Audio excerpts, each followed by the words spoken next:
I feel that the whole environment that what we have in Singapore is more than just closing of businesses. It's crushing dreams. We are small fish, we cannot fight with big fish. The big fish will always eat us. For us, we look at it as a positive view. We don't look at it as a negative view. We still keep going because of our persistence. Someone asked, hey, I'm excited to open my own F&B, and the reply that I heard was, think about it twice. Once you're done thinking about it twice, think about it a third time. Small businesses have closed their shutters one after another this past year. Is rental cost the only reason for this? What does it take to run an F&B space in this landscape? And what do we lose if more of these local F&B spaces close down?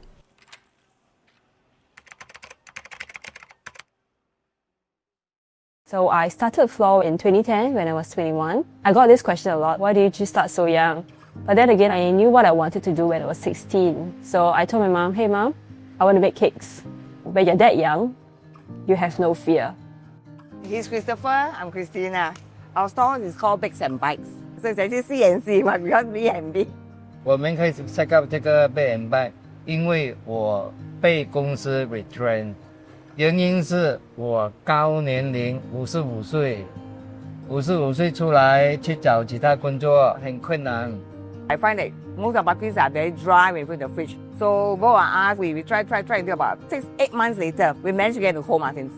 Actually, it's after the COVID time, the prices really hit us very badly. Especially now with chocolate, they increased twice, which was actually quite a bad hit to us. To be very frank, we don't mark up very high here. So the maximum normally we mark up is about 20%. 20% to cover the rental, the utilities and all this. We wanted to create a space that we could go and drink wines that we like, listen to music that we love, a wine bar that is fun, full of energy, and a place that we can build a community. But yeah, we've been doing it for 8 years, and this July is our last. We came to a realization last year on a Thursday night at 8 p.m. It was absolutely empty.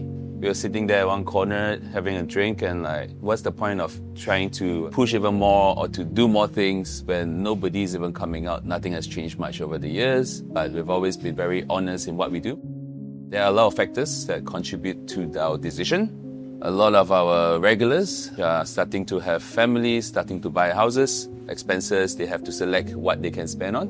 The younger generation don't drink as much. They are more interested in eating. And being a wine bar, our focus is on wine. If people don't drink, then it kind of takes a lot away.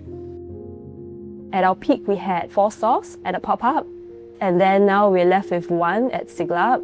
2 years ago, after the pandemic, I thought to myself, the margins are so lean for F&B. So I thought we would retreat to the outlet with the lowest rent. And then if we can tide this over, maybe we can come back stronger. It just didn't occur to me that my location right now at Siglap Drive can fetch a rent of 8,500. Then people say you can increase the cost of your cakes to make this back, but it's only up to a point that you can increase your cost until customers stop coming. And I feel that it's not fair. And then I will have to let go of my staff. And I think that's the one thing I am very sad about, that I feel really wasteful, because my staff, they're not just staff, right? They're my family, they're on my work family. I see them more than I see my mom, actually. So, yeah, I decided that it shouldn't be that way. That's why we decided to close. For landlords, they are not just looking at the rent itself, they're also looking at the sustainability of the retail or F&B concept. So all these overseas brands, they have proven themselves to be good paymasters in their home country, and they are also going international. So that also presents competition to our local small F&B companies. Rent will always increase. As long as consumption increases together, it is usually fine. But when rent increase, consumption decreases, it's not going to be fine.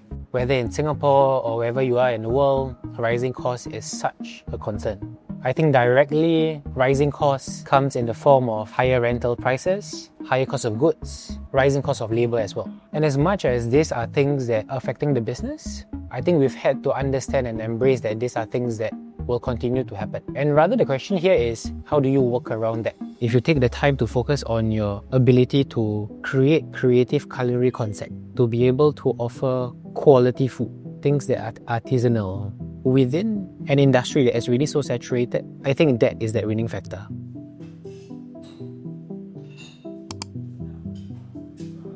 I think that the current situation is not sustainable, especially for the smaller local players. Rentals should be 15% of revenues or lower as a healthy benchmark. And it used to be the case, say, about 10, 15 years ago. But today, especially post-pandemic, with rising property prices and rising demand for these limited spaces, we are seeing many of the smaller SMEs have rentals that are 30 or even 50% of their revenues. In fact, actually, we don't draw salary.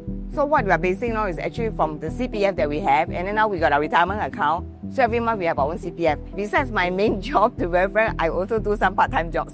Because some of our regulars ask us to continuing. That's why we strive to, in the end, to today lah. 做小贩的生意啊，其实不容易做的。早上要早早来，晚上要迟迟回，所赚的利润也不是很高。 It is an industry that is 365 days long, 24/7 for some establishments. So understanding that, understanding the mission and vision of why you are going into F&B is of utmost importance, rather than seeing it as an opportunity to profit. We are doing what we do because we have the passion for it. Ultimately, I'm here because I like making cakes. And when people like me are forced to bow out of the industry, it's a social cost to society. So what's going to happen is my closing will be on the news, and then a younger person would see this, and then he would think, oh, I don't want to be an entrepreneur because such a hard life. If we do not have small businesses thriving, I think Singapore would lose a lot of local flavour. If you go overseas, often than not, the ones that leave memories are the streets, the eateries that's not in the big malls. And I think this will have a very great impact on Singapore's tourist retention and revisiting Singapore. Imagine if all the malls are only made up of the same few big players, same few brands. I think we'll be poorer for it. So I think it's important that we leave enough space and room for locals to be able to start up new ideas and to not just survive but thrive and grow big. What can consumers do? I'd say just eat out. Have lunch with a friend, celebrate that birthday occasion, build that community of F&B. F&B goes beyond just the food, just the restaurant. There is soul, there is spirit to the industry itself, and that's being fed by people. My best experiences overseas is always at owner-operated businesses. They care a bit more, and it's not just following SOPs to run a business, but it becomes soulless. We are already 70-something, so we are targeting only for about 2 years or so. Hopefully that within these 2 years, someone will be able to come to learn the reins of the whole thing. We need to look at what's next and move on and not think about the past or what it could have been. So actually, I'm quite excited more than sad. The end of RVLT will only mean to a start of a new revolution. It will be a completely different setup, completely different feel. I don't know what's next. Currently, Floor is offering immersive tours to Japan, where you can learn how to bake and cook. My staff has been with me 8 to 10 years, and I think that they probably know me better than I do. They believe that I will find a space for us to continue in. In fact, the motivation that we have to keep us going is actually from the customers. Because the customers keep telling us, never give up.